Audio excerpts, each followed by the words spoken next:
let me say a few words in English. For the ones who do not understand Spanish, there is a little equipment outside that you might take so that you have simultaneous translation.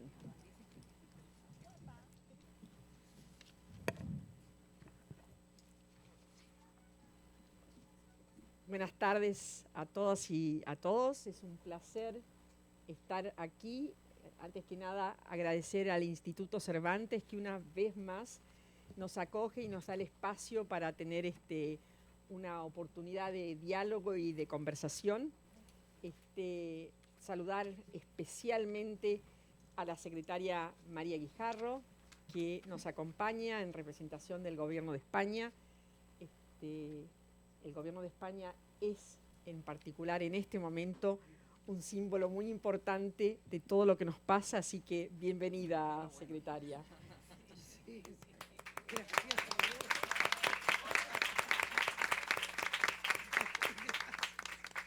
Mérito donde hay que darlo, así que una bienvenida a todas las panelistas que iré presentando personalmente en unos minutos. Y decirles que nos encontramos aquí en un momento muy particular del mundo, en un momento en el cual se discuten y se cuestionan muchas de los avances que hemos hecho, en el momento en el cual la agenda de las mujeres y la agenda de los derechos de las mujeres se ve de alguna manera teñida por dudas o por profundos cuestionamientos. Esto hace que sea aún más importante el trabajo que colectivamente hacemos, porque todas quienes estamos acá estamos colectivamente empujando por una agenda común que mantenga ese empoderamiento y esa noción central de las mujeres como parte de la sociedad, pero como parte del poder. Claramente nuestro trabajo como GWL Voices es un trabajo fundamentalmente centrado en las cuestiones de la gobernanza global, en las cuestiones vinculadas al multilateralismo, al fortalecimiento del multilateralismo. Nuestra institución surgió hace 7 años, de hecho hace 7 años el domingo lo celebramos, y cuando empezamos pensábamos que esto de reforzar el multilateralismo era un elemento importante de agenda. Bueno, 7 años después solo estamos más convencidos que nunca y que es más necesario que nunca. La realidad es que hacemos esto, como ustedes bien saben, desde la perspectiva de la mujer, desde la perspectiva del liderazgo femenino, y estamos totalmente convencidas que solamente un sistema totalmente representativo de las sociedades, de los pueblos del mundo, y entendiendo como los pueblos del mundo, las mujeres y los hombres de los pueblos del mundo, es lo que nos va a llevar a un sitio mejor, sobre todo partiendo de la realidad en la cual estamos hoy. Nuestro trabajo se vincula mucho y se enfoca mucho en precisamente esa cuestión de hasta dónde estamos participando las mujeres en el sistema y de qué manera podemos hacer que esto sea aún más fuerte. Hoy nos reúne en particular una iniciativa nueva. De hecho, hoy estamos presentando en sociedad el primer informe de esta iniciativa, que es la iniciativa de las mujeres en la política, pero para nosotros, en nuestra decisión, es las mujeres en la política local, en los gobiernos locales, en aquello que está al lado del territorio, como me decía la perfecta cuando hablábamos hace un rato atrás. ¿Y por qué decidimos hacer esto si nosotros estamos tan hablando siempre de lo global? Bueno, porque creemos que definitivamente si las mujeres vamos a tener un impacto, es fundamental que estemos asociadas a ese territorio, porque allí es donde se hace la real diferencia y donde también las mujeres pueden iniciar una carrera en la política que finalmente las lleve a los más altos escalones, tanto de lo nacional como de lo global. Y porque aparte creemos que hay mucho que se desarrolla a nivel de agenda global que tiene que estar profundamente nutrido y alimentado por las impresiones, por la información, por los datos que vienen desde el nivel local. Y entonces nuestro trabajo, este trabajo que es el de Women in Politics, está intentando hacer eso, entender lo que pasa a nivel local y comunicar eso a los procesos de decisión multilaterales y al mismo tiempo retroalimentar lo que se decide a nivel multilateral hacia lo local, asumiendo que efectivamente hay una corriente de ida y vuelta que hace que las decisiones que se tomen no sean decisiones en abstractos, sino que sean decisiones nutridas por esta realidad. Estamos trabajando con alcaldesas, gobernadoras y prefectas, y el informe que van a escuchar hoy, que van a ver presentado hoy, refleja todo eso. Es nuestro primer informe y es el informe que hemos enfocado en América Latina y el Caribe. No quiero tomarles más tiempo, acá hay mucha gente que sabe mucho de este tema y es importante que sean ellas las quienes hablen, pero antes que vayamos al panel, quiero presentar a la secretaria María Guijarro, que de nuevo, en representación de España y con todo lo que España representa en este momento, nos acompaña aquí esta tarde. Muchísimas gracias.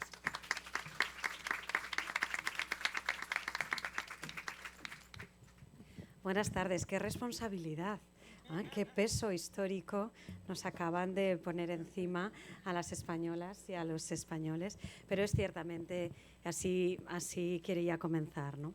Efectivamente tenemos un contexto internacional complicadísimo y creo que tenemos la enorme responsabilidad, ya no política, sino ética y humana, de alzar la voz y decir no a la guerra.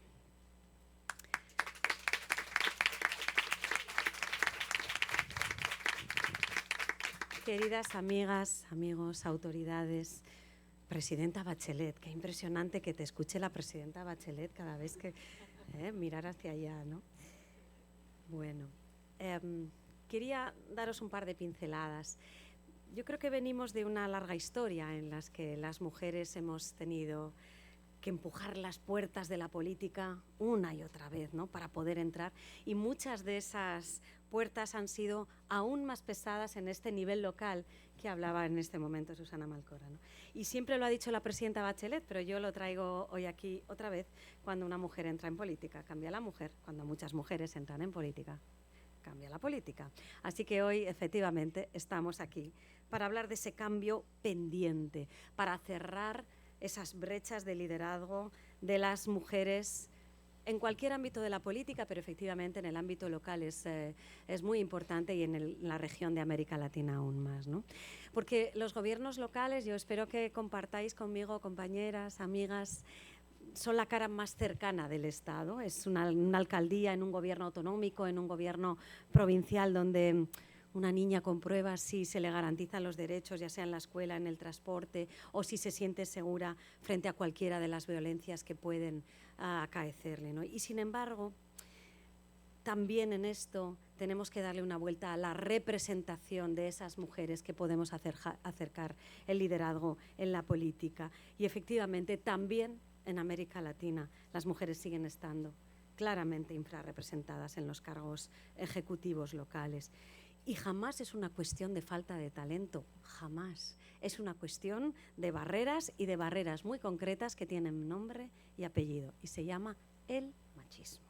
Y normas sociales que todavía piensan que el poder en masculino es el importante y el natural, o que los marcos de paridad no siempre llegan, que nos regalan los espacios, ¿no?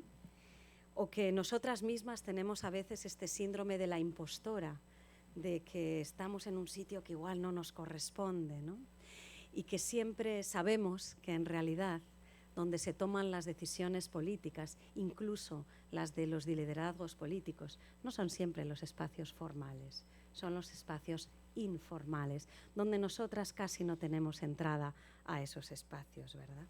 Y además, en nuestro caso, tenemos una violencia añadida como cargos políticos. Podemos hablar mucho de esto cualquiera de las mujeres que estamos hoy aquí. Y nosotras tenemos violencia política con sesgo de género, y así la sufrimos cada día, y además en el ámbito digital, que tanto viraliza lo que pasa en el ámbito físico también, ¿no? Además, por supuesto, y cómo no, de la carga extra de cuidados que tenemos, que hacen además que no tengamos carreras políticas estables y duraderas, y que cuando hay que prescindir de alguien en algún momento de la política, de las primeras que se prescinde es de nosotras, o de que cuando nos hablan en las carreras políticas de esas listas paritarias, que efectivamente las tenemos, igual sí, pero vamos a hacer la cuenta de quién encabeza cada lista electoral y vayamos a ver qué temas y qué materias se nos asignan a las mujeres y qué materias de corte político profundas se asignan a los señores. Así que con todo esto, así por empezar, ligerito, yo creo que esta iniciativa de verdad hoy nos ofrece algo que necesitamos, que es la evidencia rigurosa sobre lo que ocurre, creo que en 6 países, creo que es el informe, ¿verdad?, sobre 6 países de la región y sobre todo claves para la acción. No podemos pararnos, no nos podemos permitir el lujo en este momento de caer en el pesimismo o caer en la inacción. No lo podemos permitir. ¿Nos gustaría a veces? Sí, a veces estamos cansadas y hartas de repetir una y otra vez en algunos espacios que tenemos la sensación de que no se nos escucha, pero no podemos permitírnoslo. Así que las claves para la acción son fundamentales en este tipo de informes, porque nos conectan también, nos muestra que esas barreras además están conectadas con algo que yo creo que saldrá luego en el diálogo, están conectadas con el racismo, con la pobreza, con la exclusión territorial, también con la edad, y hace que a muchas mujeres, y más si son o jóvenes o muy mayores, indígenas, afrodescendientes o pertenecientes al mundo rural, les cueste aún más llegar a cualquier cargo ejecutivo en el ámbito local. Y en España nos reconocemos también en ese diagnóstico y en esa agenda. Sabemos que tenemos que reforzar también nosotras el liderazgo político de nuestras mujeres en los niveles locales y autonómicos. Y además no es solo una cuestión de representación, es un imperativo estratégico para sostener legitimidad democrática y para que los grandes compromisos sobre igualdad de género, derechos humanos y además de desarrollo sostenible se traduzcan en algo que las mujeres en política hacemos muy bien, que es traducirlo todo en mejoras concretas para la vida de las personas. Así que nosotras encantadas, como Gobierno de España, como Ministerio de Igualdad, de estar hoy aquí, de apoyaros en iniciativas que nos conectan en los marcos locales, en esas realidades territoriales que todas compartimos, y por eso queremos aprender de vuestras experiencias, de las alcaldesas, de las prefectas, de las gobernadoras latinoamericanas, esas maestras que siempre nos acompañan, a las españolas también, que están cambiando las comunidades día a día, que hay que mirar al futuro. Mujeres poderosas, claro que sí, tenemos que mirar al futuro. El mensaje es claro, hay que cerrar la brecha de liderazgo en los ejecutivos locales y esa es una condición para avanzar en toda nuestra agenda de igualdad y nuestra agenda de feminismo. Significa acelerar la paridad, que ya llevamos muchos años de retraso, que no tenemos tiempo. Cuando nos cuentan esto de va a llegar, no, mire, es que yo ya no tengo tiempo más y mi hija que viene detrás ni te lo cuento. Así que nosotras tenemos que acelerar todos estos procesos, también en los cargos unipersonales, garantizar, por supuesto, elecciones libres de violencia, y sé que muchas de ustedes las sufren a diario también, violencia online y offline, ese espacio digital que tanto nos hace daño a las mujeres en política en este momento y que en algunos casos hasta lo dejan solamente por las acusaciones, las amenazas que sufrimos en lo digital. Tenemos que compartir de manera justa y corresponsable, absolutamente corresponsable, los cuidados, que hay mucha gente que sabe sobre eso, ¿verdad, Ana? Asegurar recursos, asegurar formación, asegurar redes unas con otras, para quien eso siempre lo habla mucho Viviana Aido, de las redes de mujeres, ¿verdad, directora? Es fundamental para todas nosotras, para que las que vienen detrás, para las que quieren hacerlo, lo puedan hacer en libertad y puedan dar el paso a presentarse a cualquier cargo político en cualquier nivel del Estado. Significa además, y con esto voy terminando, que las agendas globales, desde la CSW hasta la Agenda 2030, escuchen y coloquen en el centro la voz de las mujeres que gobernamos desde cualquier de los ámbitos del territorio. Y es que no podemos aceptar democracias donde la mitad de la población casi no aparece. En esas fotos de familia que ya nos dan un poco así, de esos ejecutivos locales, todo hombres ahí, donde no hay mujeres, y sabemos todo el trabajo que hay detrás de tantas mujeres para que esos gobiernos vayan adelante.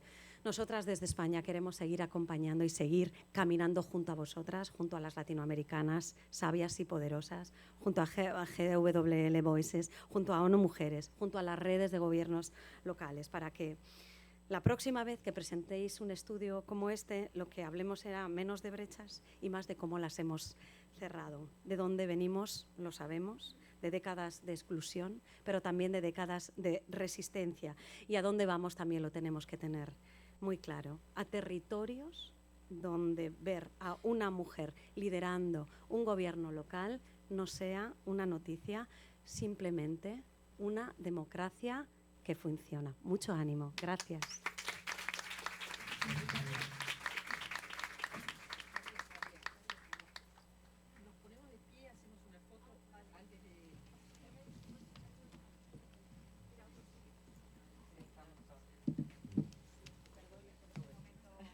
No, en absoluto. Aquí. Me ha tocado.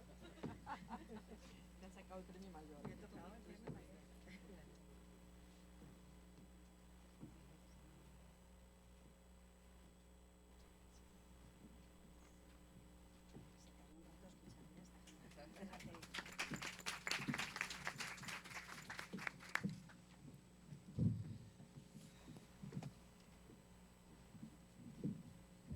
María, muchísimas gracias por tus palabras.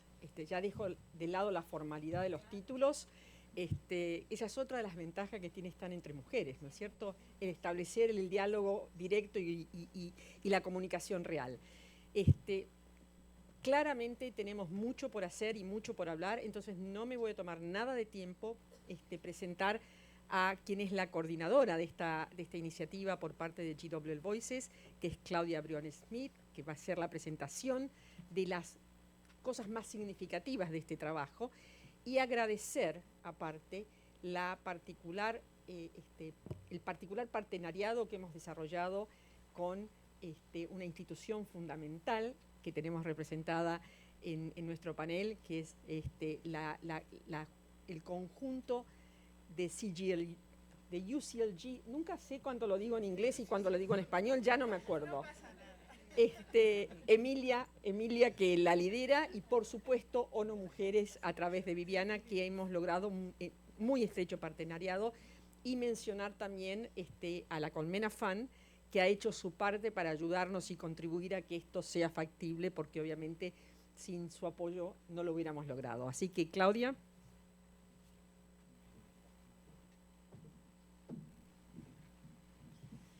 Bueno, muchísimas gracias, Susana, y qué reto seguir esas palabras tan inspiradoras de la Secretaría de Estado. La verdad me las has puesto muy difícil. Antes de empezar quisiera dar una pequeña nota logística. Parece ser que tenemos un pequeño problema con la traducción porque estamos usando Wi-Fi, entonces si lo podéis apagar para que haya una mejor conexión. If you can please switch off your Wi-Fi because it's interfering with the translation, so everybody can hear properly. Bueno, estoy muy contenta realmente y honrada de estar aquí. Además veo muchas caras conocidas en el público. Vengo a presentarles un informe que es el resultado de 2 años de trabajo sobre un nivel de poder, como se ha dicho antes en la apertura, del que hablamos relativamente poco cuando analizamos la participación política de las mujeres, y es el del liderazgo ejecutivo a nivel local y subnacional. Esta investigación se ha desarrollado en el marco de la iniciativa Women in Politics. La verdad es que no voy a desarrollar eso mucho, Susana ya os ha dado algunas brechas, pero bueno, la generación de evidencia es uno de los pilares centrales de esta iniciativa y este informe forma parte precisamente de ese esfuerzo. Nuestro punto de partida es muy simple, la Secretaría de Estado también lo mencionó en su discurso. Los gobiernos locales y subnacionales, Juli, si podemos pasar a la siguiente diapositiva, son el nivel de poder más cercano a la ciudadanía. Es allí donde se toman decisiones sobre los servicios públicos, sobre las prioridades presupuestarias y sobre la implementación de políticas nacionales y compromisos internacionales. Y es allí también donde se construye o se debilita la legitimidad democrática. Por eso, cuando las mujeres no están presentes en estos espacios de liderazgo, la democracia, como decía la secretaria, queda incompleta. Para este estudio, en efecto, si podemos pasar a la siguiente diapositiva, analizamos 6 países de América Latina: Chile, Colombia, Costa Rica, República Dominicana, Ecuador y Panamá. Y la investigación combina 2 componentes principales. Primero, un análisis de resultados electorales. Esto nos permitió identificar tendencias en el acceso de las mujeres a alcaldías y a cargos ejecutivos subnacionales, como gobernaciones y prefecturas. Y segundo, una encuesta dirigida a mujeres líderes locales. Esto nos permitió no solo analizar los números, sino también escuchar directamente las experiencias de las propias lideresas, porque detrás de cada dato y de cada trayectoria política hay una historia personal también. Si podemos pasar a la siguiente diapositiva. Uno de los primeros desafíos fue el acceso a los datos. La información sobre mujeres en cargos ejecutivos locales sigue siendo sorprendentemente limitada. En muchos casos encontramos datos fragmentados, información inexistente y, por supuesto, una falta total de desagregación de esa información, no solo de edad, de raza, de etnia, sino que, bueno, de discapacidad. En algunos países, déjenme confesarles, fue difícil hasta confirmar el partido político de estas mujeres. Además, las bases electorales no siempre son comparables entre países. A esto se suma también otro desafío importante, que es el acceso a las propias autoridades locales. Las agendas administrativas, políticas y de representación pública de estas lideresas son extremadamente exigentes. A ello se suman en muchos casos las responsabilidades de cuidado, que siguen recayendo de manera desproporcionada sobre las mujeres, con lo cual el tiempo de estas mujeres para poder participar en encuestas de este tipo evidentemente es muy limitado. Y en algunos casos también pues, existe la cautela comprensible de abordar temas sensibles como la discriminación dentro de los partidos políticos o la violencia política que formaba parte de la encuesta. Sin embargo, tuvimos una tasa de respuesta del 32%, de las 311 mujeres electas recibimos 101 respuestas, pero sí que es verdad que estos desafíos revelan algo más profundo, y es que todavía sabemos muy poco sobre quién lidera nuestros gobiernos locales, cuántas mujeres y quiénes son esas mujeres. Y en la política, como en tantas otras cosas, lo que no se mide es invisible. Pasemos ahora a algunos hallazgos principales. Por las limitaciones de tiempo, sobre todo en esta parte cuantitativa, me voy a centrar principalmente en las alcaldías. En los 6 países analizados, solo el 17% de las alcaldías están lideradas por mujeres. Esto coincide mucho con los datos de la CEPAL, que mencionaban un 16,6% en el año 2024. Es decir, menos de 1 de cada 5 alcaldías está ocupada por una mujer. Como podéis ver por el gráfico, además, en 4 de los 6 países analizados, el progreso se ha estancado o incluso ha retrocedido. Esto muestra que el avance hacia la paridad no es lineal ni está garantizado. Si pasamos a la siguiente. Cuando ampliamos la mirada a una perspectiva histórica, Juli, si puedes pasar la siguiente diapositiva. Bueno, el panorama es aún más revelador. En más de 2 décadas, el aumento en la representación de mujeres en alcaldías ha sido de apenas 9 puntos porcentuales. En algunos países los avances, es cierto, han sido más prometedores, estamos hablando de un 17 o incluso 18 puntos porcentuales, pero en otros la representación ha aumentado apenas 1,5 puntos en 20 años. Esto muestra que el progreso no solo es lento, sino que también profundamente desigual entre países. A este ritmo, la paridad en el liderazgo local se alcanzaría alrededor del año 2110, es decir, 80 años más. Pero más allá de las cifras, si podemos pasar a la siguiente diapositiva, el análisis revela 3 patrones estructurales. Primero, una brecha generacional. La edad media de las mujeres que acceden a las alcaldías es de 47 años. Esto es significativo porque para muchas mujeres la política local constituye una vía de entrada a la política pública y a la política en general, con lo cual, cuando este acceso ocurre más tarde, tiene un efecto dominó en sus trayectorias políticas posteriores. El segundo patrón es una concentración territorial del liderazgo femenino. En los 6 países analizados observamos un patrón muy claro. Las mujeres electas tienden a gobernar municipios de menor tamaño. A medida que aumenta el tamaño de la jurisdicción, la visibilidad política y el control de recursos, la presencia de mujeres disminuye de forma marcada. Las mujeres gobiernan principalmente en municipios pequeños y menos visibles, mientras siguen estando subrepresentadas en grandes ciudades y capitales provinciales, donde se concentra gran parte del poder político. como decía la secretaria, esto muestra que la concentración territorial no es causal, sino que refleja barreras estructurales que limitan el acceso de las mujeres a los espacios donde el poder político está más concentrado. El tercer patrón también es menos candidaturas. En promedio, solo el 25% de las candidaturas a alcaldías corresponden a mujeres en estos países y sin candidatas simplemente no puede haber mujeres electas. Y aquí quisiera resaltar algo que también menciona la Secretaría de Estado. Las mujeres que llegan a estos cargos están altamente calificadas. La mayoría de ellas cuenta con formación universitaria. En nuestra encuesta, al menos un 85% de ellas. Y muchas reportan más de 10 años de experiencia previa en política o en el servicio público. Por lo tanto, la ausencia en las candidaturas o en los resultados electorales, porque en algunos países sí vemos que hay un mayor número de candidatas, pero que no se reflejan luego a nivel electoral, no responde a una falta de capacidad, sino que más bien apunta a factores estructurales como las dinámicas de selección dentro de los propios partidos políticos, el acceso desigual a recursos y redes políticas y las normas sociales que siguen condicionando la percepción de las capacidades de liderazgo de las mujeres. Si podemos pasar a la siguiente diapositiva, el análisis de los marcos legales muestra una realidad ambivalente. Es verdad que la región ha sido pionera y ha avanzado muchísimo en la adopción de cuotas de género, mecanismos de paridad, incluso legislación para abordar la violencia política contra las mujeres. Sin embargo, persisten brechas importantes.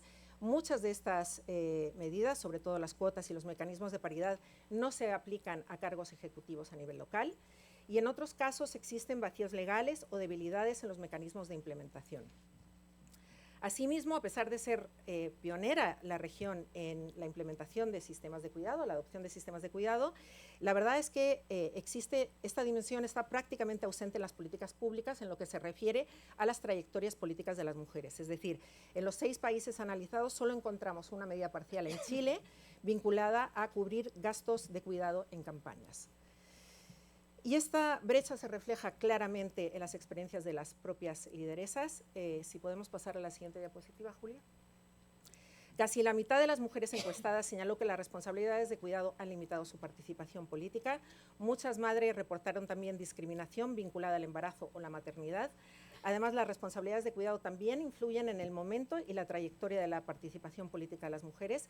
Casi 1 de cada 5, es decir, el 18%, indicó que retrasó su entrada a la política hasta que sus hijos fueran mayores y, aunque en menor medida, un 3%, señaló haber decidido no tener hijos para desarrollar una carrera política.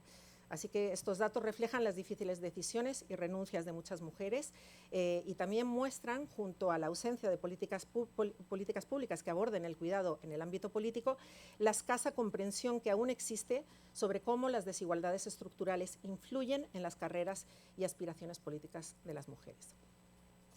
Otro hallazgo especialmente preocupante tiene que ver con la violencia política contra las mujeres. Los testimonios revelan patrones sistemáticos de amenazas, intimidación y hostigamiento. En nuestra encuesta, el 48% recibió amenazas directas, el 42% experimentó intimidación reiterada, el 38% fue objeto de comentarios sexistas o con connotaciones sexuales y alrededor de 1 de cada 5 reportó la difusión en redes sociales de imágenes o comentarios humillantes, lo que evidencia también, como decía la secretaria esta mañana en su discurso de apertura, que la violencia también se extiende al ámbito digital. Estos datos, y hay muchos más, evidencian que la violencia política contra las mujeres no es una serie de incidentes aislados, es un mecanismo para restringir su autonomía política y limitar su participación en la vida democrática. Si podemos pasar a la siguiente. Y ya con esto voy cerrando. A pesar de las tensiones, la verdad es que la mayoría de las mujeres encuestadas expresa un fuerte deseo de continuar en la política, un 73%. Las lideresas también muestran un fuerte compromiso con la igualdad de género, el empoderamiento de las personas jóvenes y el desarrollo local inclusivo. Un 99% señaló que su motivación principal para entrar en la política fue mejorar la vida de las mujeres y un 97% expresó también su compromiso con mejorar las condiciones de la vida de sus comunidades.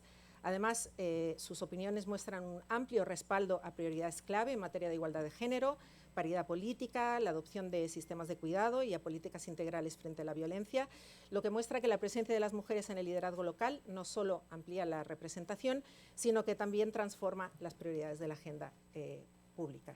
Y es precisamente por eso por lo que cerrar esta brecha de liderazgo importa. Ya la siguiente y la última.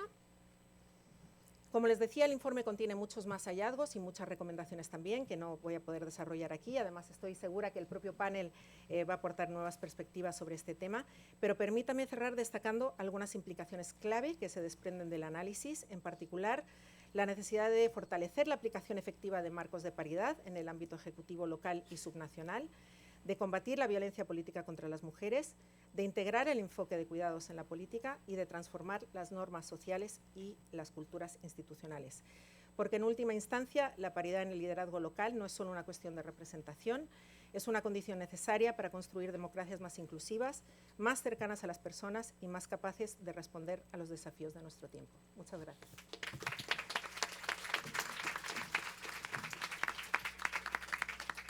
Gracias, Claudia.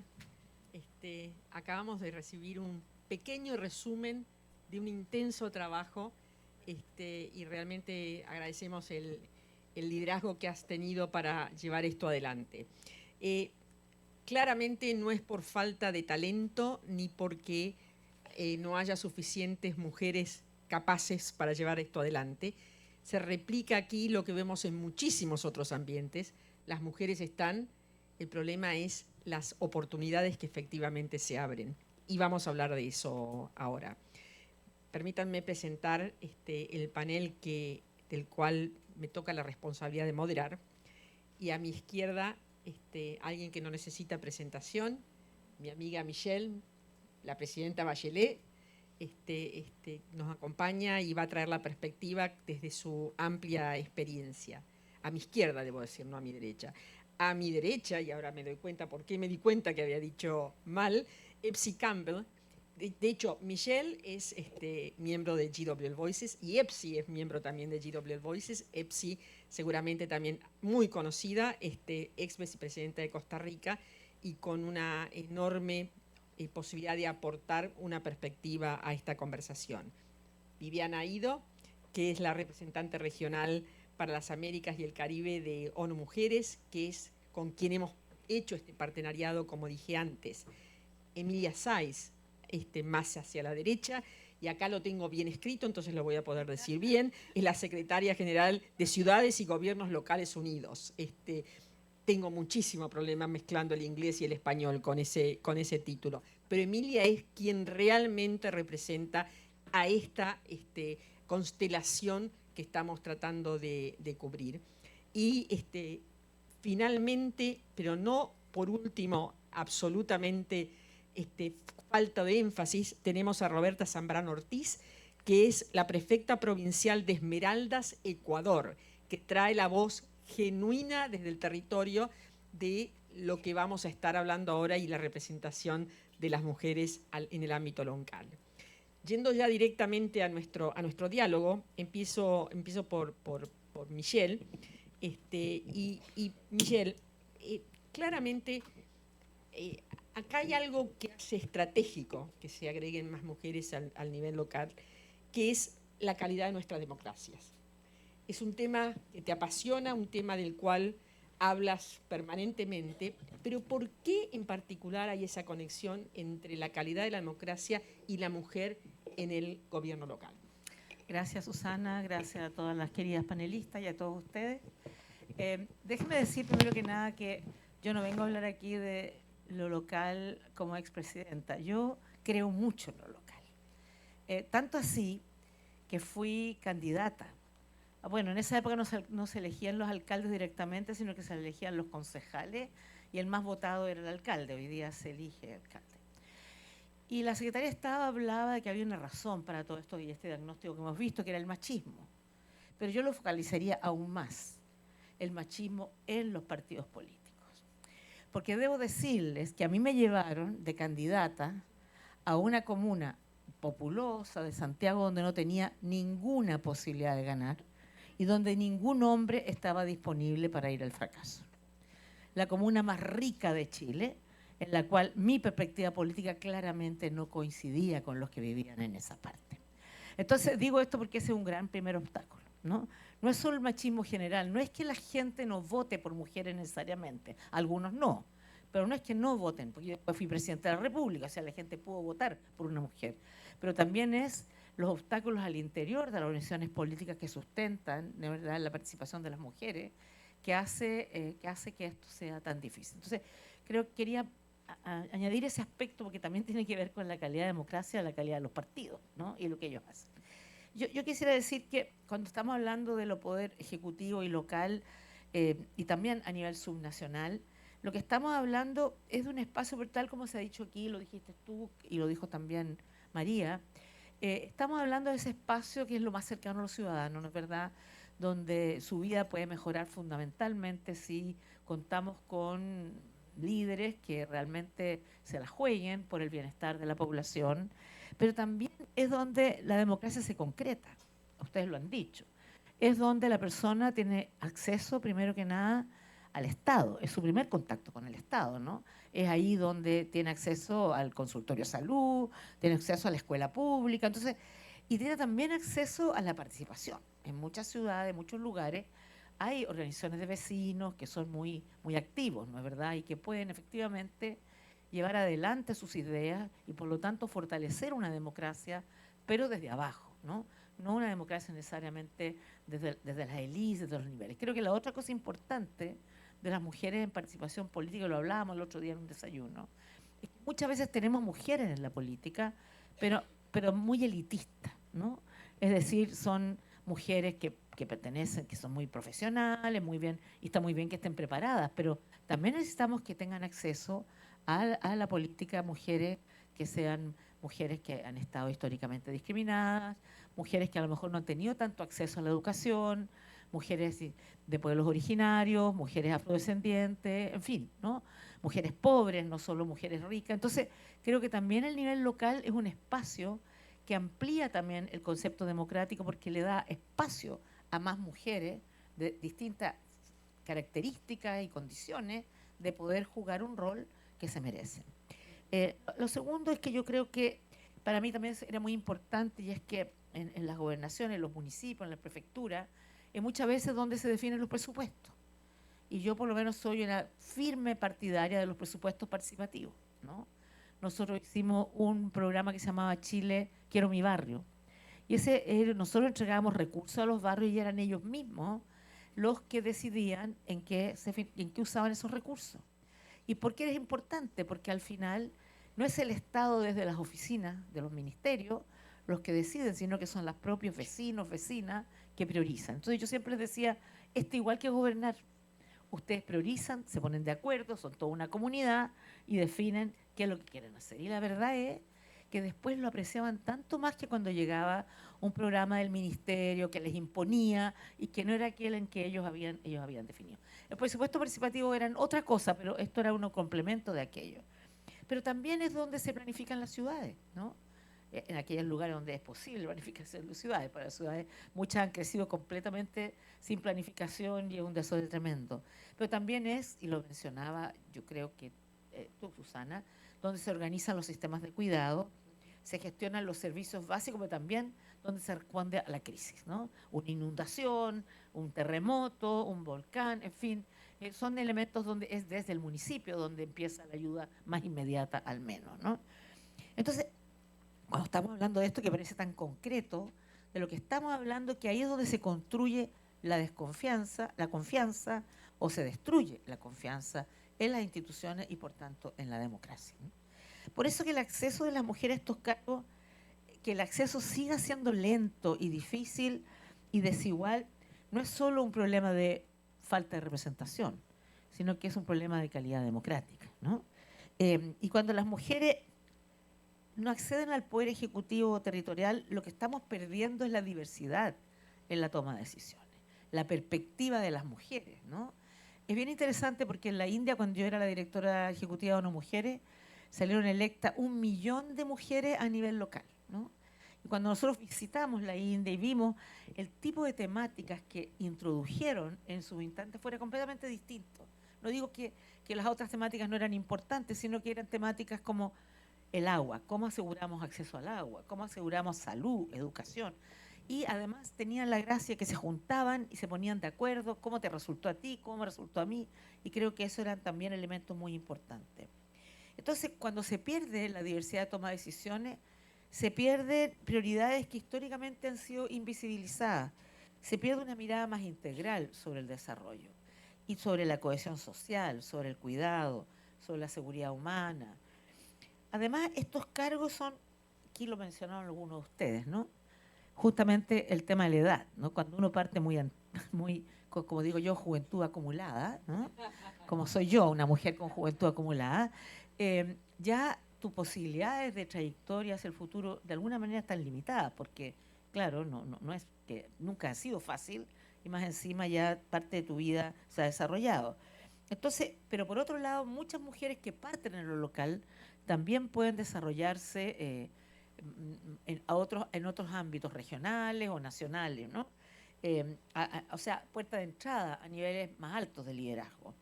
Y ahí, porque además ahí lo que hacen es que más allá de que puedan llegar a ser conocidas, sobre todo si son de municipalidades o ciudades más grandes, muchas veces es difícil para mujeres de ciudades muy chiquititas darse a conocer nacionalmente, salvo que suceda algún hecho especial, ¿no? Pero además lo que pasa es que en ese caso se desarrolla aprendizajes y experiencias institucionales, como decía, visibilidad pública, pero además acceso a redes, ¿no? Que les permiten proyectarse hacia otros espacios de poder. Entonces, lo que pasa es que si las mujeres no logran consolidarse a ese nivel territorial, las brechas en el poder también se reproducen hacia arriba, ¿no?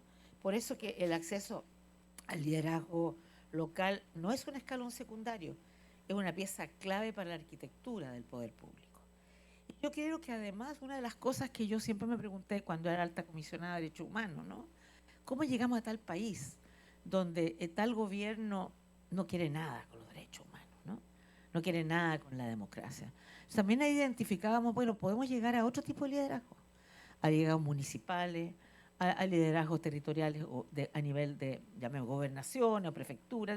Podemos llegar a otro tipo de niveles donde podemos empezar a hacer un trabajo, podemos abrir un espacio para los derechos de las mujeres, que a lo mejor a otro nivel más alto no, y de ahí ir construyendo gradualmente, ¿no?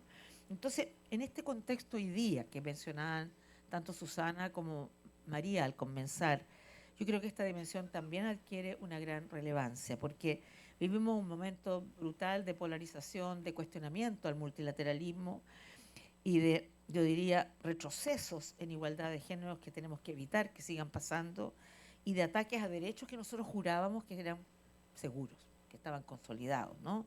Y hoy día hemos aprendido, bueno, ya hace rato que hemos aprendido en el caso de los derechos de las mujeres, es que siempre que las mujeres avanzan, va a haber sectores que van a tratar de hacer retroceder esos derechos. Y por lo tanto, creo que es clave el nivel más, digamos, en que, sobre todo en los países en que estos avances están siendo desafiados, es que el nivel local se convierta también en un espacio político, de fortalecimiento democrático, de fortalecimiento de los derechos humanos y de los derechos de todos, por cierto, de las mujeres. Y también como ahí se pueden implementar políticas públicas que van en beneficio de las personas, pues se puede avanzar en las agendas de igualdad, pero también se puede fortalecer el apoyo de la ciudadanía en torno a la democracia.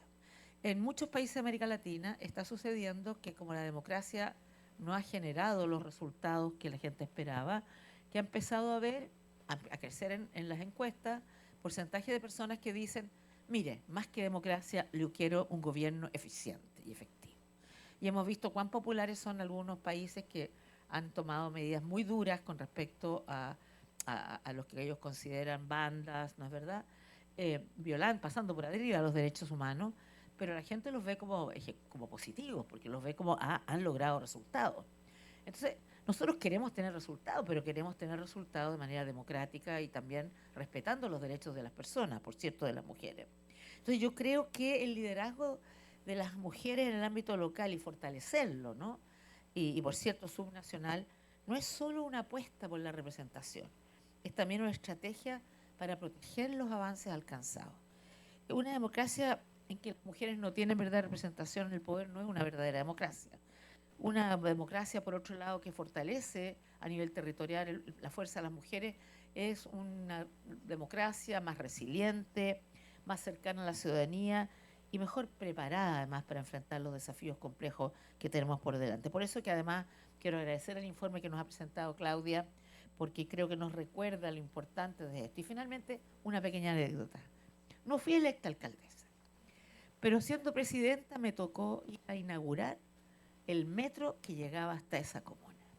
Y cuando tomé la palabra les dije, ¿vieron lo que se perdieron?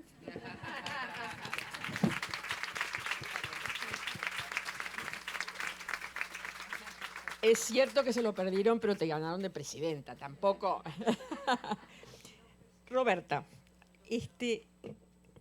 nadie sentado alrededor de esta mesa virtual sabe, como sabes vos, exactamente qué es lo que trae la mujer, cuál es la diferencia, cuál es el impacto que tiene la mujer cuando asume la responsabilidad de un gobierno local. Ok, muchísimas gracias.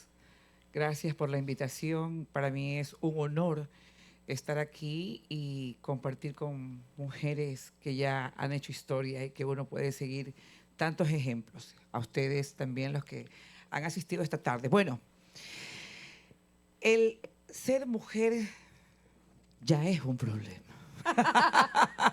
para los hombres. Pero en todo caso, nosotras las mujeres podemos tener ese instinto que ellos no tienen. Además de que somos sobreprotectoras. Y eso nos ayuda a nosotros a tener un nivel más alto para poder administrar nuestras ciudades. Yo voy a contar con mi experiencia. Cuando hablaba la señora Michelet de su experiencia. Cuando participé en política la primera vez, había un partido muy fuerte en mi provincia. Entonces, el que estaba candidato preguntó, ¿y quién es el candidato o candidata de tal partido? Y le dicen, Roberta Zambrano. Y le dicen, ¿y quién es ella? No, es tal, una abogada. Ah, a ella me la como con pluma y todo, dijo. Cuando dijo así, entró en mí un orgullo. Y ese orgullo era de decirle, ya vas a ver, porque al decirte cómo con pluma y todo, era como una gallina. Entonces le digo, yo dije, te voy a demostrar que esta gallina te va a salir dura. Y desde ahí empieza, cuando nosotras las mujeres queremos participar, tenemos que estar primero seguras de lo que podemos dar. Tener claro lo que es concepto de política. Política es vocación de servicio. Y basta con ser madres para saber lo que es proteger. Y así como protegemos a nuestros hijos, protegemos a nuestras comunidades. No es sencillo, no es fácil. Antes hablaban de los hombres y yo decía sí, es que los hombres pueden llegar a hacer conexiones importantes para participar en política entre tragos y comida. Nosotras las mujeres cerca del territorio. Pero después cuando ya lo logramos, también, o cuando ya estamos así en una segunda vuelta, como usted que fue 2 veces presidenta. Cuando empezamos desde cero, estamos de territorio. Estamos sumando porque estamos en una lucha de querer ganarle a ese rival, y mucho más si es hombre, para poder demostrar que las mujeres podemos. Pero todo empieza porque yo apoyo mucho a la mujer, pero también tengo que ser honesta. Nosotros tampoco podemos victimizarnos. Nosotros podemos. Todo está en que se quiera hacer. Por ejemplo, en el informe que han hecho, hay un alto porcentaje de mujeres que dicen que no quieren participar porque esperan que sus hijos estén mayores. Ahora, si tenemos una edad media de tener un hijo es 20 años, hasta que el primer hijo sea mayor de edad, 18 años son 38 años. Y hasta que el último hijo que tenga que haberlo tenido a los 26 años, imagínate la edad, ya toca los 50. Entonces, no podemos dejar desperdiciar esa vocación que tenemos. Nosotros podemos ser multifacéticas y sí podemos criar a nuestros hijos e incursionar en la política cuando se tiene la vocación. Porque no todos nacemos con esa vocación, ¿verdad? No todos nacemos con esa vocación. Entonces, lo digo en mí. Cuando yo inicié en política y gané la asamblea diputada en otros países, estaba divorciada y tenía 2 hijos. Y sin embargo, pude sacar a mis hijas adelante, pude participar en política y ¿saben qué? Algo histórico. Empezar por primera vez en un partido que no era el preferido y que no tenía representación en la provincia. Pero yo decía, yo tengo que demostrar, es que yo puedo. Claro, ellos tienen una estructura económica y política, tenían alcaldes, tenían prefectos, tenían de todo. Yo empezaba desde cero, pero dije, vamos a poder. Cuando uno puede, uno quiere, y sabe lo importante, ustedes tienen que darse cuenta de una cosa, y disculpen los hombres, ustedes son maravillosos, si no fuera por ustedes no fuéramos madres, pero en todo caso, el hombre descansa, hace siesta en campaña, la mujer nunca descansa, la mujer está como que el tiempo la alcanza, y todo estuviera bien a este momento si es que en realidad los varones hubieran gobernado. Nosotros estamos cumpliendo ya este año 178 años de provincialización en Esmeraldas y ha sido gobernada por hombres. ¿Hubiera necesidad? No, si lo hubiesen hecho bien. Lo importante de todo esto es que estando dentro de lo local, del territorio, nosotros como mujeres tenemos la paciencia de poder atender a las mujeres y ver cuáles son sus problemas y qué es lo que ellos quisieran para futuro de sus hijos. La política es buena, la política es bonita, la política es el punto de partida para poder desencadenar esos mitos que a veces tienen. No, no voy porque soy mujer y es verdad. Las redes sociales a uno lo han denigrado, yo lo he sufrido, pero no me he quedado callada. Ahí está mi voz. Porque el problema a veces es la justicia. Que la justicia, si no mira si es hombre o es mujer, o más inclinan a los hombres a veces. Entonces yo sí seguí juicios a 2 periodistas que hablaron de mi dignidad hasta llevarlos a la cárcel. En el momento que los lleva a la cárcel Roberta Zambrano, una mujer que recién empezaba en política,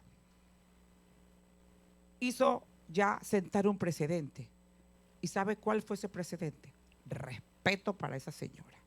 Entonces yo le decía, los periodistas pueden hablar, pueden decir, pero digan la verdad. Nosotras como mujeres nos vemos en algún momento incómodas, porque a pesar de que sabemos que es mentira lo que se está diciendo, lo que está diciendo el contrario político, te incomoda. Porque tienes tus hijos.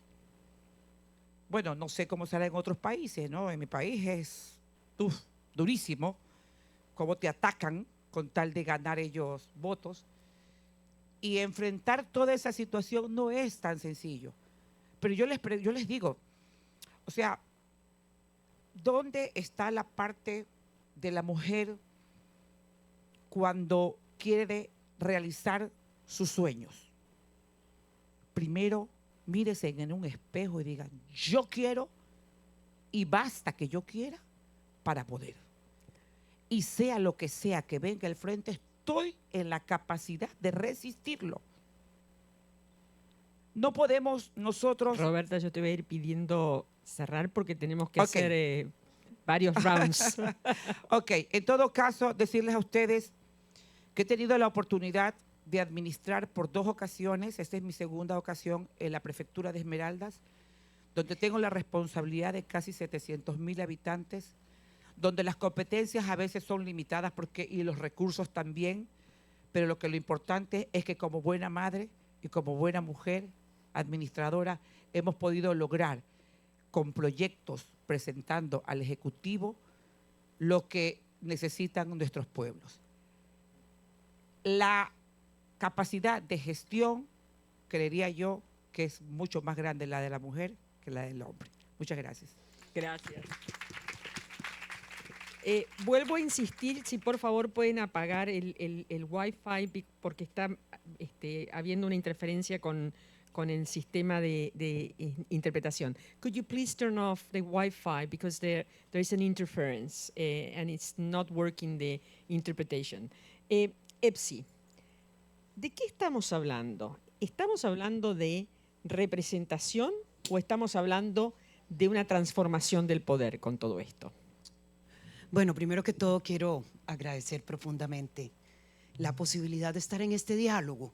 Segundo, celebrar. La verdad es que estos días, estos meses son pesados para la humanidad,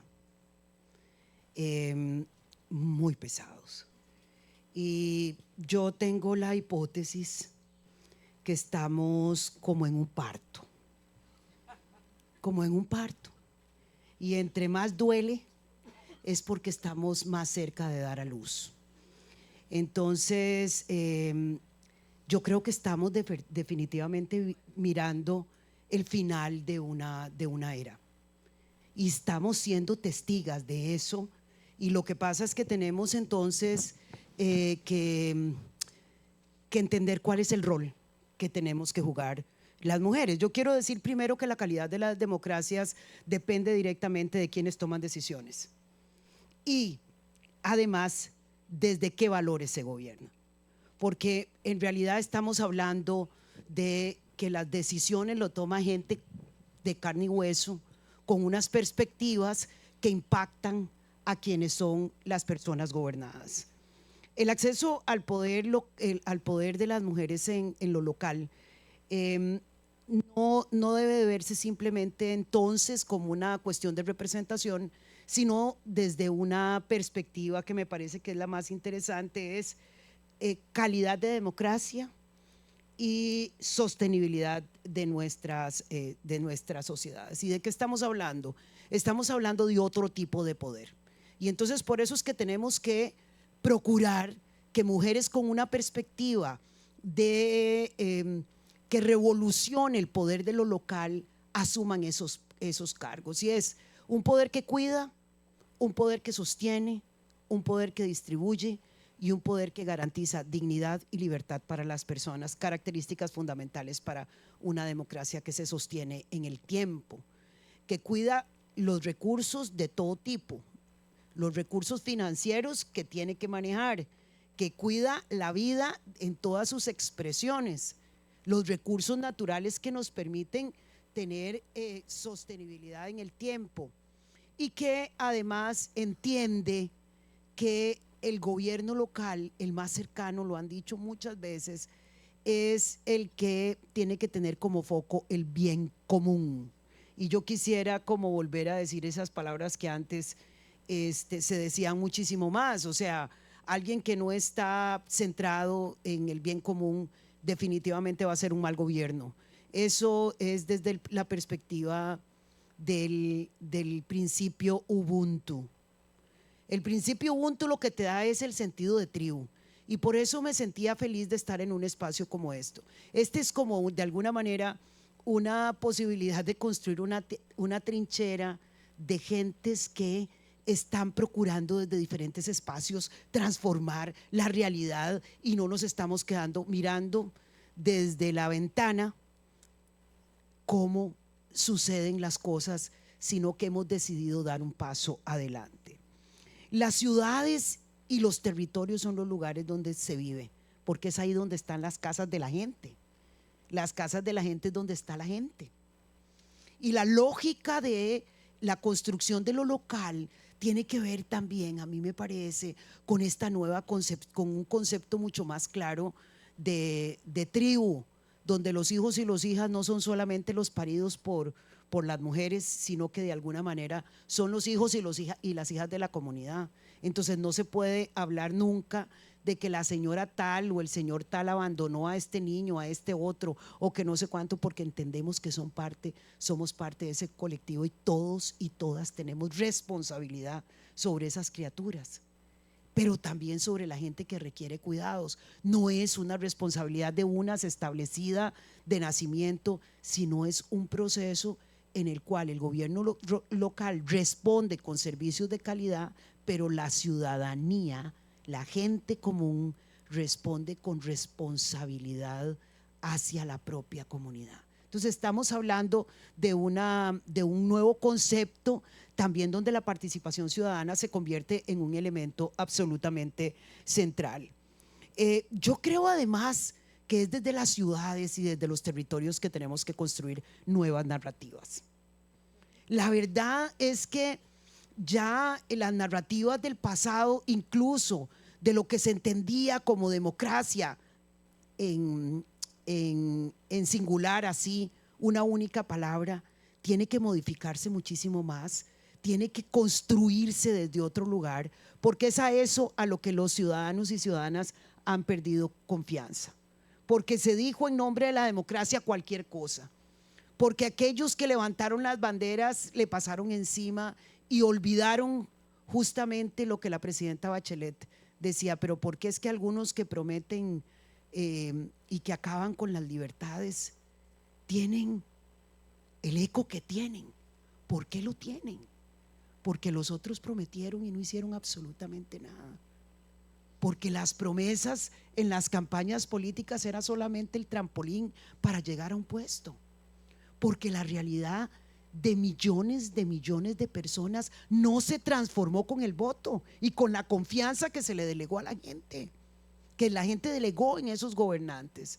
Entonces alguno llega y dice, mire, ese cuentito de la democracia no interesa porque yo a usted lo que le voy a dar es seguridad.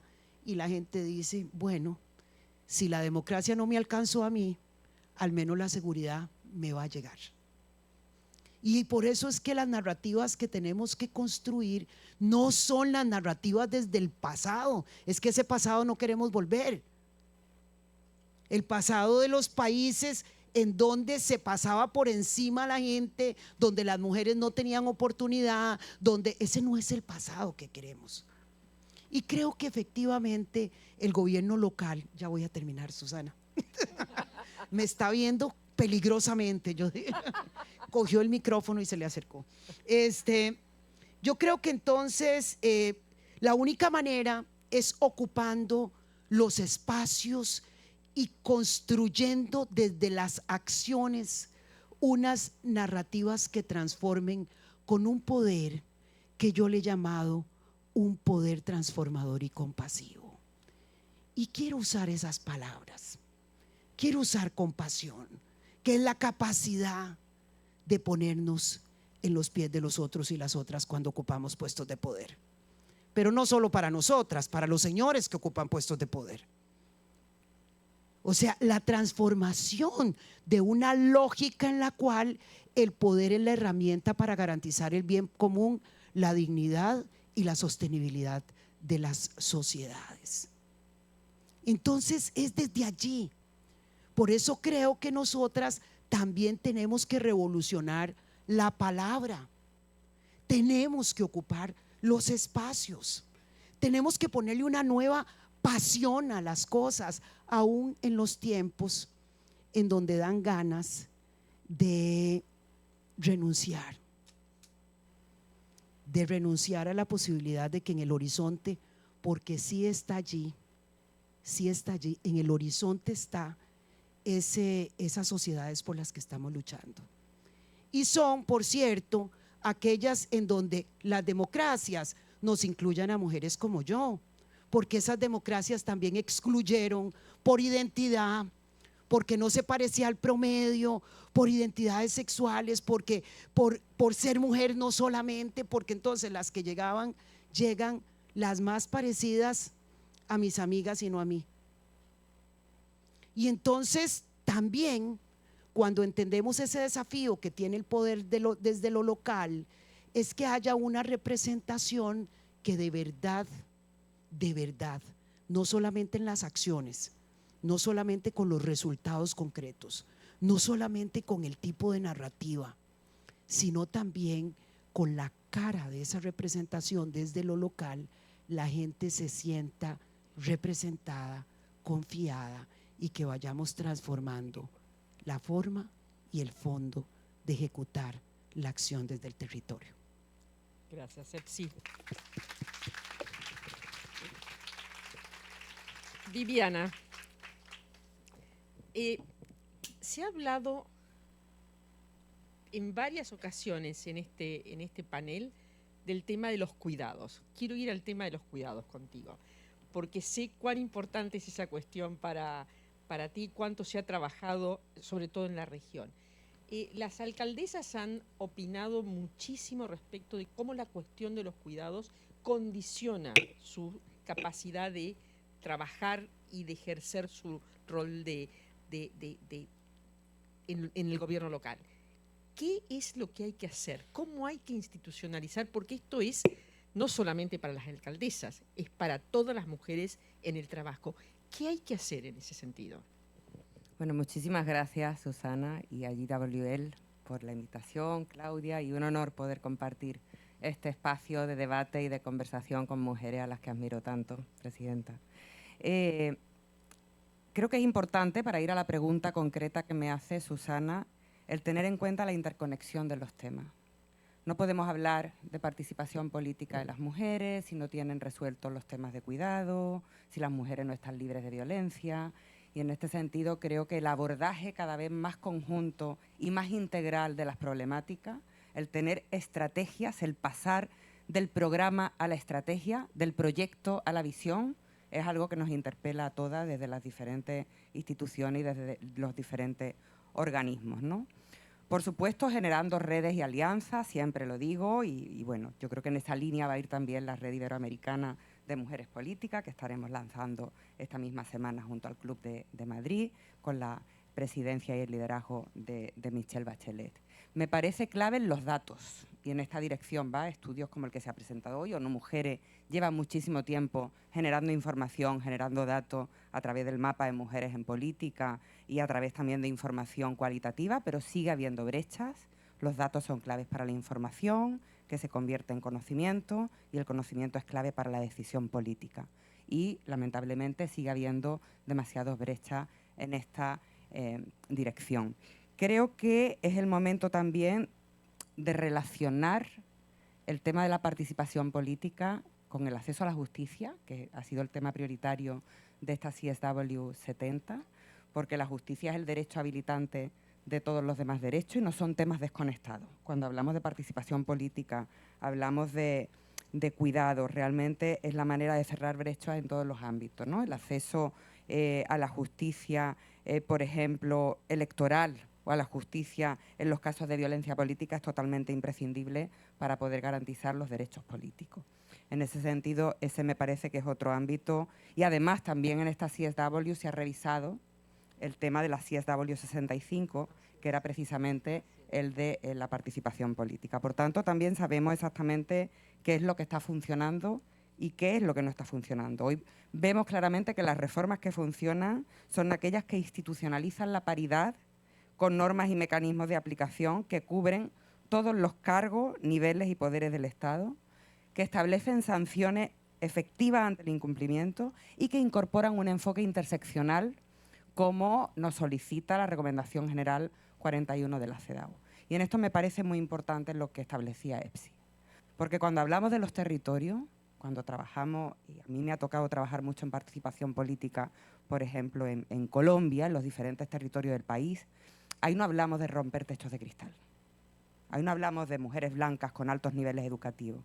Ahí hablamos de tener en cuenta las interseccionalidades, la situación de las mujeres afro, la situación de las mujeres indígenas, las dobles y triples discriminaciones que enfrentan, también en el abordaje de las dinámicas y de los temas de cuidado. Por tanto, también me parece muy importante ponerle un foco a esto, ¿no? Hablamos de despegarnos de esos suelos pegajosos, de apoyar en esas escaleras rotas.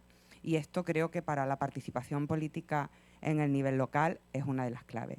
Y luego, por supuesto, el trabajo con los partidos políticos, creo que en ese sentido es algo que tenemos que seguir trabajando, el financiamiento, las campañas de las mujeres son siempre las que están totalmente infrafinanciadas históricamente, y esa redistribución más equitativa del tiempo de trabajo de cuidado no remunerado, que efectivamente impide una participación más efectiva o la limita.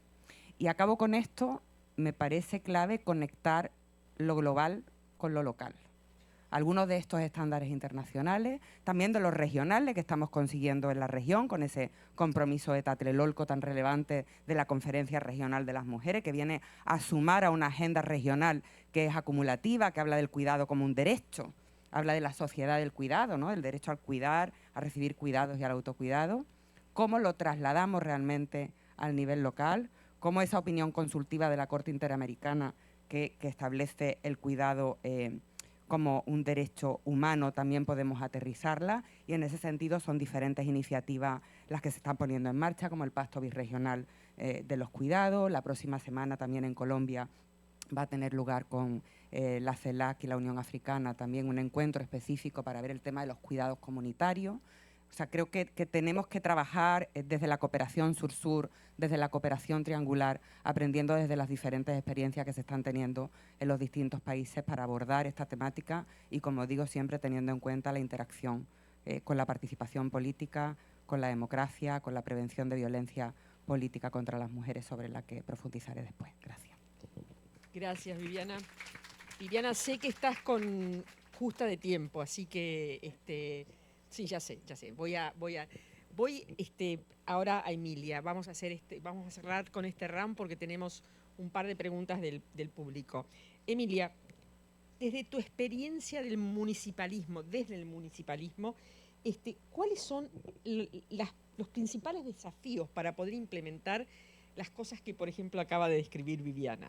Uy, madre, qué pregunta más grande. Sí, a ver, hemos dicho muchas cosas y la pregunta es grande, pero la verdad que se puede resumir la respuesta. A ver, yo creo que una de las cosas principales que tenemos que abordar y sobre las cuales tenemos que ser muy sinceras es que la arquitectura de gobernanza a todos los niveles, el local, el nacional, el internacional, acepta la desigualdad. La acepta. Es parte de la estructura. La arquitectura es desigual. Entonces, como la venimos aceptando, pues no podemos evolucionar ni de una forma lineal con la rapidez que queremos, ni de una forma justa. Entonces, el no aceptar la desigualdad es algo muy, muy crítico. El no caer en la trampa, segunda cosa, el no caer en la trampa de eficacia versus democracia es también muy importante. Porque en las situaciones en donde no hay reglas y la regla es la del más fuerte, siempre salimos perdiendo nosotras. Siempre salimos perdiendo nosotras. Las mujeres de Irán vuelven a perder, las mujeres del Líbano vuelven a perder, siempre seguimos perdiendo nosotras. Entonces, cambiar eso es muy importante, poner reglas, poner límites. Y después, repensar en lo que merece la pena invertir. No es lo local el salto a lo más importante. No, es que lo local es lo importante. Es que el agua es lo importante. Es que la calle segura es lo importante. Es que las escuelas primarias son lo importante. Es que los bienes comunes que tenemos que defender son lo importante. No son lo más importante las fronteras. Los barrios no son daños colaterales cuando se mira desde lo local, ¿no? Y yo cuando hablo con el alcalde de Beirut, para él lo que se está destruyendo no es algo colateral, es su casa. Entonces, también es importante que empecemos a ver lo local y lo territorial como esa parte en donde tenemos que invertir. Y por eso, desde la agenda global que estamos intentando crear, desde el movimiento municipalista y territorial, lo que decimos es tenemos que repensar la inversión en los servicios públicos. Y tenemos que pensar una nueva generación de servicios públicos en donde hagamos de agendas como la del tiempo o la de los cuidados, no agendas individuales, sino agendas colectivas. Y ahí está el cambio feminista es ese, que lo que sabemos que personal es político se convierte en política pública colectiva. Y esa política pública colectiva tiene que ser parte en el ámbito territorial, en el local, pero también comenzar a verse así en las grandes agendas globales, y aquí viene la conexión entre lo local y lo global. El multilateralismo, que está ahora desvencijándose y ahora nos damos cuenta de lo mucho que lo necesitábamos, más de lo que pensarían algunos, tiene que cambiar también y tiene que tener una parte local más fuerte. Y para eso hay una infraestructura y una arquitectura de inversión que tiene que cambiar, y ese sería mi cuarto punto. Y es que si redefinimos los servicios públicos, si redefinimos lo que es importante, lo que hay que financiar también cambia. Y cómo se financia también cambia. Y quién decide sobre lo que financia también ha de cambiar. Entonces, eso es lo que estamos nosotros intentando resolver desde esta visión municipalista, que creo que en este momento son los más multilateralistas de todos. Y he de confesar una cosa, yo no soy valiente como todas las que estáis aquí, porque yo no me he presentado a política, solo facilito el movimiento de los políticos. Lo que soy es paciente, porque para tratar con políticos hay que ser muy paciente. Y hay sobre todo que entender bien la vocación de servicio público que tienen los políticos, que es algo que se ha olvidado y que creo que es parte de una narrativa que tenemos que acabar. Termino diciendo que no solamente tenemos que cambiar la confianza a través de los resultados, porque a veces lo que nos estamos dando cuenta desde el movimiento municipalista es que los ataques a las instituciones ahora son tan feroces que en realidad lo que se ataca es la confianza. Lo que se ataca es la confianza, y no es que no se haya hecho suficiente, que también no se ha hecho suficiente, pero es que también no se muestra, no quieren que se vea lo que se está haciendo. Lo dejo por acá porque seguiría mucho. Gracias. Gracias, Emilia.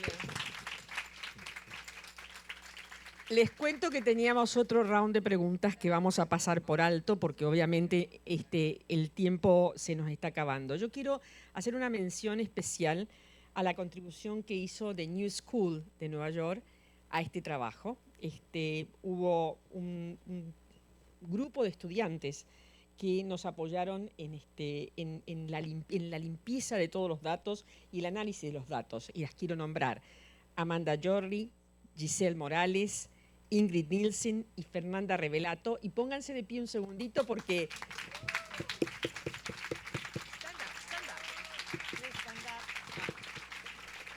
hicieron un trabajo fundamental sin el cual no hubiera sido posible que Claudia presentara hoy estas conclusiones. Quiero decirles también que esto es parte de un trabajo que hacemos como GW Voices, conectando con las mujeres jóvenes en algo que se llama, una iniciativa que tenemos que se llama Her Turn, es parte de lo mismo, tratando de vincular todo con todo, como bien decía Michelle antes. Y invitar a Ingrid y a Giselle que muy brevemente nos digan qué representó esta experiencia para ustedes. Acá hay un micrófono. Bueno, muchas gracias por la oportunidad de poder contribuir un poco con qué fue el trabajo para nosotras. Yo quería solamente tocar un punto muy rápido, una reflexión de algo que me llamó muchísimo la atención, que fue cuando GW nos invitó a participar, nos enteramos un poco del tema del reporte. Yo pensé que tendríamos una participación muy grande de las mujeres que trabajan en política, y la verdad que me sorprendió un poco. Pensé que tendríamos más datos, más respuestas para analizar. Y eso me hizo pensar un poco qué necesitamos hacer para motivar más a esas mujeres a participar de encuestas como estas, de programas como estos, de hacerlas entender la importancia de eso. Porque en realidad todavía vivimos en una sociedad muy machista que estudia muy poco a las mujeres y a los temas de las mujeres. no les interesa mucho la violencia política, el tema del cuidado, y necesitamos datos. Datos son evidencias, y evidencias es lo que nos hacen impulsar el cambio y cerrar la brecha de liderazgo. Y cerrar la brecha en liderazgo también significa que eso se traduce en cambios en igualdad de género en las localidades. Entonces, eso fue un poco mi reflexión en ese proceso. Gracias. Good evening, everyone. Buenas tardes. One of the key reflections I took from working on this report is the importance of encouraging more young women to enter political spaces, especially at the local and regional levels. These positions are often the starting point for political careers, our careers, but many young women still face barriers to accessing them. Creating more mentorship opportunities, leadership programs, and pathways into public service could help make these spaces a lot more accessible. Another insight relates to the difficult choices many women feel they must make between pursuing a political career and fulfilling care responsibilities, as we were just mentioning. Several women described delaying their political careers until their children were older, while others chose not to have children at all in order to fully dedicate themselves to politics. This highlights how political systems are still not structured in ways that allow women to balance leadership and family life. Finally, political violence also plays a role in shaping these decisions. Many women reported feeling unsafe in political spaces, which can discourage them from entering or remaining in politics. Addressing these barriers is essential if we want to create environments where more women, and especially young women, feel able to participate in public life and leadership. Thank you. Thank you. Permítanme cerrar. Es imposible resumir lo que han dicho mis colegas, así que no lo voy a intentar. Sería intentar copiar o fotocopiar, lo cual siempre sale mal, no es de buena calidad. Quizás tomar unas palabras que fueron nombradas por las distintas participantes. Vuelvo a la compasión de la cual hablaba Epsi, y me encanta esa palabra. Aparte me encanta porque es compasión y es con pasión. Y eso es lo que me parece que necesitamos en este momento. Estamos en un momento en el cual es muy fácil caer en el escepticismo, caer en el cinismo, caer hasta, yo diría, en el nihilismo en el extremo. Nada de eso. El compromiso del cual hablaba Michelle, la dedicación de la cual hablaba Roberta, la paciencia de la cual hablaba Emilia y la convicción de la cual hablaba Viviana, sumada a la compasión y a la pasión, es lo que va a hacer una diferencia para el futuro que nos merecemos. Y eso, no me cabe ninguna duda, el liderazgo de las mujeres lo trae, y lo trae muy fuertemente. Gracias por compartir con nosotros este tiempo, gracias de nuevo al Instituto Cervantes, y salgamos de acá con la convicción que definitivamente un futuro mejor, con profundas transformaciones, es posible. Muchísimas gracias.